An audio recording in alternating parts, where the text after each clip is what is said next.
గ్రామాలలో పరిశుభ్రత నెలకొల్పేందుకు ప్రజలు స్వచ్ఛరథంను ఉపయోగించుకుని వంటింటికి కావాల్సిన వస్తువులను పొందవచ్చని డివిజనల్ డెవలప్మెంట్ ఆఫీసర్ టి నగేషి కుమారి అన్నారు.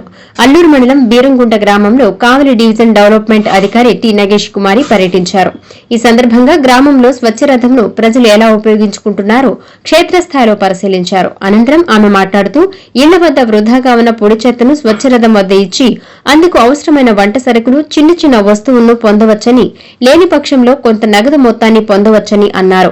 అనంతరం గ్రామంలో నెలకొల్పిన సంపద తయారీ కేంద్రాన్ని తనిఖీ చేశారు.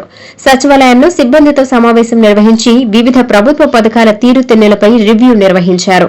స్వచ్ఛరథము వస్తే మన ఇంట్లో ఉండే పొడి చెత్త అంటే గాజు సామాను కానీ, పేపర్ కానీ, ప్లాస్టిక్ కానీ ఇటువంటి అన్నీ కూడా మీరు ఒక సంచిలో దాచిపెట్టుకొని స్వచ్ఛరథం షెడ్యూల్ ప్రకారము మన గ్రామ పంచాయతీకి ఎప్పుడు వస్తుందో తెలుసుకొని ఆ రోజున స్వచ్ఛ రథానికి మనము ఈ ప్లాస్టిక్ కానీ పొడి చెత్త ఏదైతే ఇస్తే దాన్ని వెయిట్ చూసుకొని దానికి తగ్గట్టుగా మనకి కావాల్సిన నిత్యావసర వస్తువులు కానీ లేదంటే మనకు డబ్బులు కావాలంటే డబ్బులైనా కూడా నగదు రూపంలో చెల్లించడం జరుగుతుంది. దీనివల్ల మన గ్రామంలో పొడి చెత్త అనేది దాన్ని కరెక్ట్గా ప్రాసెస్ చేస్తూ మన వెండర్కి ఇవ్వడం జరుగుతుంది.